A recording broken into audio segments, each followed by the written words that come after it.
주님의 뜻을 이루소서. 나를 수옵소서. 이 고백은 저와 여러분의 고백인 줄 믿습니다.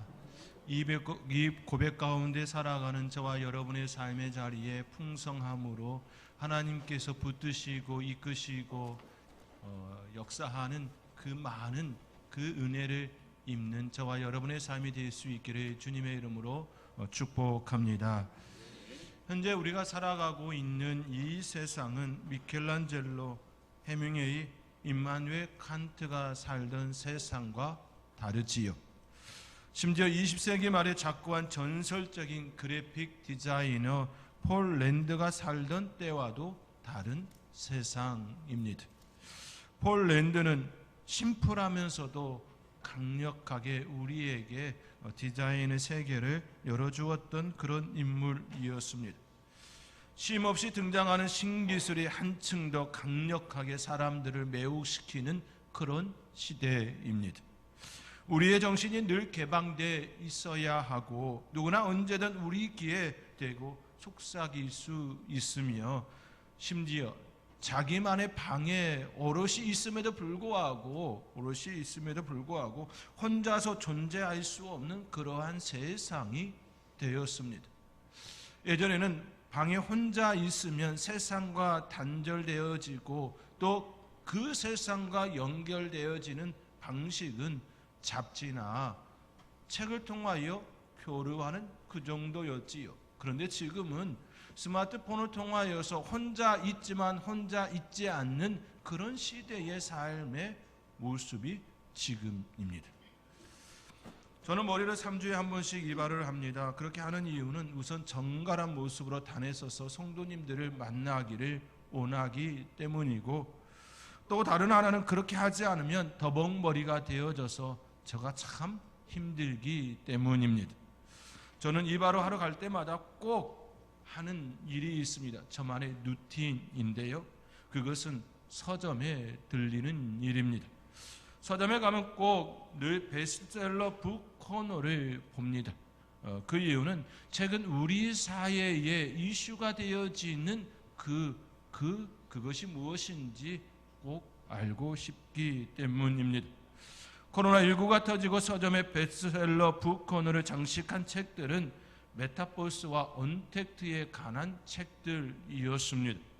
그렇지요. 대면 사회에서 비대면 사회로 전환되어지면서 4차 산업혁명의 그 모습들이 우리의 삶에 깊숙이 들어왔던 언택트에 대한 책들이 굉장히 많이 차지하였습니다. 그러다 주식시장이 폭락으로 패닉 상태를 경험했던 이들이 예전 경험했던 IMF와 또 리먼 사태를 반추하면서 폭락장이 결코 우리를 힘들게 하는 것이 아니라 좋은 기회다라는 생각들이 또 미치고, 또 이와 함께 정부 정책에 의한 양적 완화가 일어나면서 주식시장은 폭등이 일어났지요. 그때 서점에 대거 등장했던 책들은 금융에 관한 책들이었습니다. 투자에 관한 책들이었지요. 그 당시 유튜브에서도 투자에 관련된 콘텐츠들이 대거 폭발적으로 일어났습니다. 그런데 최근 베스트셀러 북 코너에는 더 이상 투자에 관한 책들이 많이 있지 않습니다. 없는 건 아니고 있지만 예전처럼 그렇게 많은 책들이 그 자리에 차지하지 않고 있습니다. 계속되어진 폭락에 의하여서 사람들의 마음에 점점 거리를 두는 그 모습이 책 코너에서도 반영된 모습이다, 이렇게 접근할 수 있을 겁니다. 최근 베스트셀러에 오른 책들의 주제들은 일상, 심, 여가에 관련된 에세이 책들이 많이 차지하였습니다. 책 제목들을 잠시 소개하면 이렇습니다. 아버지의 해방일지, 하얼빈, 거기에 가면 좋은 일이 생길 거예요. 할머니, 저랑 유럽 여행 가실래요? 애쓰지 않고 편안하게, 나에게 고맙다, 내가 원하는 것을 나도 모를 때, 불편한 편의점, 리더의 용기, 질서 넘어, 친절한 이방인, 최소한의 이웃. 이제 삶의 자리, 일상, 그리고 심과 여가에 대하여서 책들이 예서의 그 글들이 많이 자리하고 있음을 보게 되어지죠. 코로나19의 3년의 그 시간 속에서 마음과 여러 가지 모습 가운데에 힘들어하는 그들에게 이루어하는 메시지가 그 가운데 있다라는 생각들이 되었습니다. 그러면서 우리의 이웃이 누구지라고 하는 질문도 그 책들 가운데에 우리에게 던져주고 있었습니다. 이처럼 메타버스와 언택트에서 투자로, 금융으로, 그리고 다시 일상과 쉼에 관련한 에세이 책들이 그 코너에 더 많이 자리하며 변화를 가지고 있음을 보았습니다. 베스트셀러가 우리에게 알려주는 메시지는 시대의 변화이고 트렌드의 변화입니다.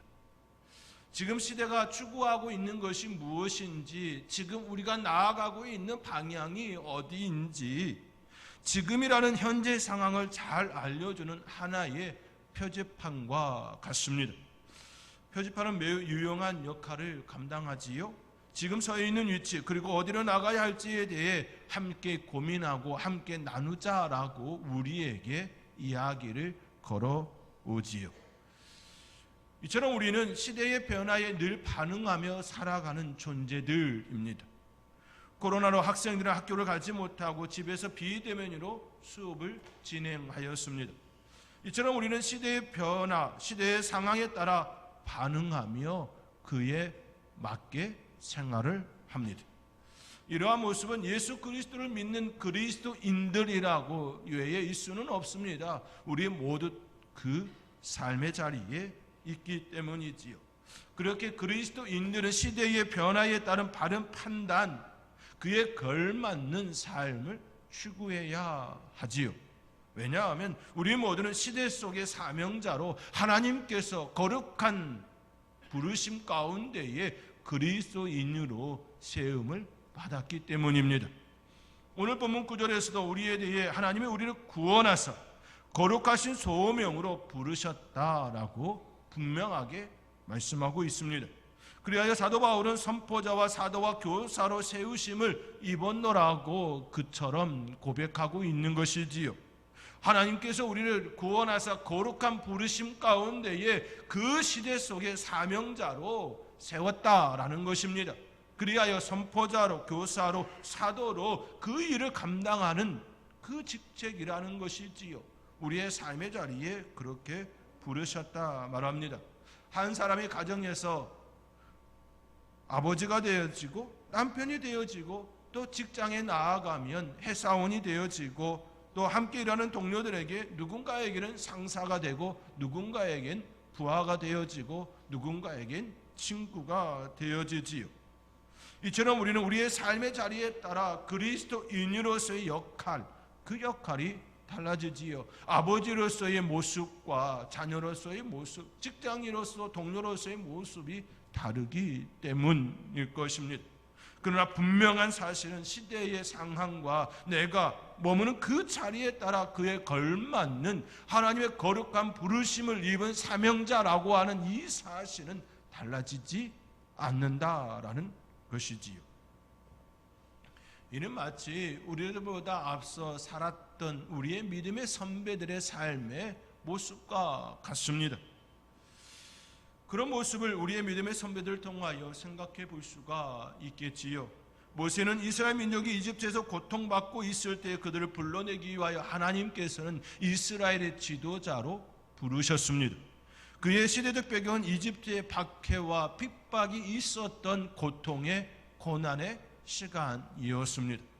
이스라엘이 처음부터 이집트로부터 고통받고 핍박받고 어려움을 당한 그런 모습은 아니었습니다. 요셉이 애굽의 총리에 있을 때에는 어떠한 핍박과 박해가 없었습니다. 오히려 극진한 대접을 받았던 삶의 자리였지요. 그들에게 새로운 정착지를 무상으로 제공해 주었습니다. 외세가 침입해 오면 그들을 위하여 이집트 군사들이 나서서 그들을 보호하여 주었던 시절이었습니다. 이집트의 고센 땅은 진정으로 평화의 땅이었습니다. 양과 가축들을 목축하기에 최적의 땅이었습니다. 그러나 시간이 지나고 요셉을 알지 못하는 이집트의 왕, 이집트의 바로가 등장하면서 모습이 달라졌지요. 야곱과 그의 아들들이 들어갔을 때의 그 인원이 이제는 60만이 넘는 대인원이 되었습니다. 그렇죠. 출애굽할 때에 20세 이상으로 싸움에 나갈 만한 이스라엘 자손은 60만 3,550명이었습니다. 20세 이상의 싸움에 나갈 만한 장정이 그러했다라는 것이지요. 20세 이하의 남녀와 20세 이상의 여성의 숫자를 생각해 보면 약 200만 명이 되어지겠지요. 지금 하성시 인구가 대략 90만 명입니다. 하성시 인구의 2배가 넘는 인원수가 되었음을 생각할 때에 그 시대에 얼마나 방대하고 큰 숫자였는지 생각해 볼 수 있을 것입니다. 또한 이집트에서 볼 때에 이스라엘은 이집트의 북경지대를 책임지는 최전선에 있는 그런 군대였습니다. 실제로 이집트에 공격해 오는 외세에 대하여 이스라엘의 군사들이 용맹하게 무찌른 일들이 일어났습니다. 처음 이집트 고센 땅에 들어갔던 이스라엘의 그 작은 숫자는 전혀 걱정거리가 아니었습니다.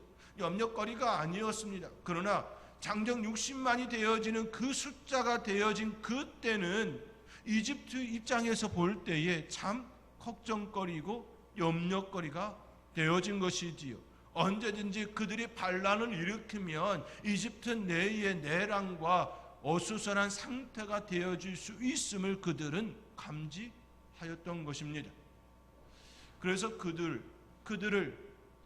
그들의 남자아이, 사내아이를 죽임으로써 그들을 억압하고 핍박하고 고난을 주는 그런 형태가 그들 가운데에 일어남이 되어진 것이지요. 걱정거리가, 염려거리가 그런 형태로 일어나게 되었습니다. 모세가 태어날 그때에도 그런 시대였던 것이지요. 그런 시대였습니다. 그 시대의 아픔과 고통은 어느 한 사람만의 일이 아니었습니다. 그들 모두의 고통이었고 아픔이었습니다. 비록 모세는 바로의 공주의 아들에 입양되어져서 그런 삶의 모습으로 생각하면 편안할지 모르겠지만 그의 마음은 여전히 동족이 받는 그 핍박과 박해를 고스란히 마음으로 느껴야 했던 것이지요. 그러한 걸 하나님께서는 이스라엘을 이집트에서 탈출시키는 지도자로 부르셨습니다. 모세가 그 시대 속에서 하나님의 거룩한 부르심을 받아 사명자로 나간 그 시대의 모습은 결코 평안함이 아니었습니다. 핍박과 고통과 아픔이 있던 그 시대 가운데에 하나님께서 그를 부르셔서 사명자로 세우셨습니다. 옛말에 난세의 영웅이 난다라는 말이 있지요. 나라가 평온할 때는 지도자의 역량이 부족해도 그 시대를 살아가는데 그 나라를 지키고 유지하는데 그렇게 큰 어려움은 당하지 않습니다. 그러나 위기 상황이 되면 문제를 즉시 해결할 수 있는 지도자가 필요하지요. 이스라엘 역사에서도 힘들고 어려운 시기가 다가왔습니다. 모세를 이어 여호수아가 가나안 땅, 젖과 꿀이 흐르는 가나안 땅을 정복하지요. 그때까지만 해도 참 그것은 하나님의 인도하심 가운데에 그리 걱정이 없었습니다. 또 사사시대에도 여전히 그런 모습이 일어났지요. 그러나 점점 모세가 죽고 여호수아도 죽고 지도자들이 점점 쇠약해지는 그때 그들은 각각 자기의 소견에 옳은 대로 행하는 그 모습이 그들 가운데 일어났습니다. 왕을 세워달라고 하는 그런 요청도 일어나게 되지요. 그때 하나님께서는 사무엘을 통하여 사울을 이스라엘 초대 왕으로 세우는 일을 감당합니다. 사울에게 기름을 붓고 그를 이스라엘의 초대 왕으로 세우지요. 하나님께서 그에게 사무엘을 통하여 기름을 부어 주셨습니다. 그를 왕으로 세운 이는 하나님이셨습니다. 사무엘을 통해 사울의 머리에 기름을 부으시는 분은 바로 하나님이셨습니다. 하나님께서 사울의 기름을 부으신 이유는 하나님의 백성 제사장 나라로 하나님께서 바라시고 원하시는 그 일을 온전히 감당하는 지도자 왕이 되기를 바라셨기 때문이지요. 그러나 그 안에 있는 열등감으로 인하여 그 일을 온전히 잘 감당하지 못했습니다. 자기 스스로 건강하지 않은 마음으로 인하여 다윗을 충신한 신하로 받아들이지 못하는 그런 안타까운 일이 일어나지요. 이스라엘의 가장 작은 지파 베냐민 사람이라며 스스로 열등감에 사로잡혀 올바른 정치를 하지 못하는 안타까운 일이 사울에게 일어납니다. 그리하여 하나님께서 그를 세우셨음에도 불구하고 그 직책이 하나님께로부터 왔음에도 불구하고 여전히 열등감에 사로잡혀 아까운 시간, 오랜 세월 동안 다윗을 쫓는 그 일에 허비하고 말지요. 결국 그는 이스라엘을 하나님의 백성 제사장 나라로 이끄는 데 실패하고 말았습니다. 사울 왕을 피해 도망 다니면서도 하나님의 은혜를 입었고 그것이 하나님의 사랑임을 깨닫고 다윗은 철저하게 하나님의 사명자로 세워지기를 바라지요. 하나님은 나의 목자시니 내게 부족함이 없다 고백하며 이스라엘을 이끄시는 분은 하나님이심을 그는 그렇게 고백했던 것이지요. 하나님의 집에 영원히 살리라 시와 찬미로 그의 삶의 자리에 고백이 나타났습니다. 다윗이 이스라엘 통치하는 동안 나라의 영토는 점점 확장되었습니다. 나라의 조직과 기틀도 잘 마련되었지요. 수많은 적들과의 싸움에서도 하나님의 군대로서의 위엄을 나타나는 그런 지도자, 그런 왕이 되었습니다. 물론 그의 삶의 오전도 있었습니다. 그는 우리아의 아내를 범함으로 죄를 지었습니다. 그때 하나님께서 나단 선지자를 통하여 그를 책망하지요. 왕이었음에도 불구하고 하나님의 선지자 나단의 책망을 그는 달게 받습니다. 회개가 무엇인지 온전하게 드러내는 그 모습이었지요. 왕일지라도 하나님 앞에서는 철저하게 한 개인임을 그는 망각하지 않았습니다. 이스라엘이 국가로 성장하고 자리하는데 그 어려운 그 시기에 하나님께서는 다윗을 두 번째 왕으로 세우시고 그 세우심에 대하여 바르게 반응하였습니다. 큰 공헌을 하였지요. 목동에서 용사로, 용사에서 왕으로, 왕이면서 철저히 하나님 앞에서는 한 개인으로 섰던 신앙인, 시대 속에서 거룩한 부르심 가운데 사명자로 살았던 그의 모습을 또 생각해 보게 됩니다. 그의 하나님 앞에서 왕일지라도 개인으로 서는 그 신앙, 또한 시대 속에서 사명자로 살았던 그 모습은 우리에게 좋은 길라잡이가 되어지지요. 십자가에서 우리를 위하여 자신의 생명을 내어주신 십자가의 사랑을 가장 신학적이면서도 현장에서 우리를 가장 잘 이야기한 인물이 있습니다. 바로 사도 바울입니다. 사도 바울은 자칫 예수님의 죽음으로 침체에 빠질 수 있었던 초기 기독교의 역사를 가장 빛나도록 이끈 인물이었습니다. 사도 바울이 활동하던 시대는 바리새인들이 주를 이루며 유대 사상을 삶의 중심에 두었던 시대였습니다. 그러한 시대에 예수님의 교훈은 유대 사상을 뒤엎는 충격적인 시간이었지요.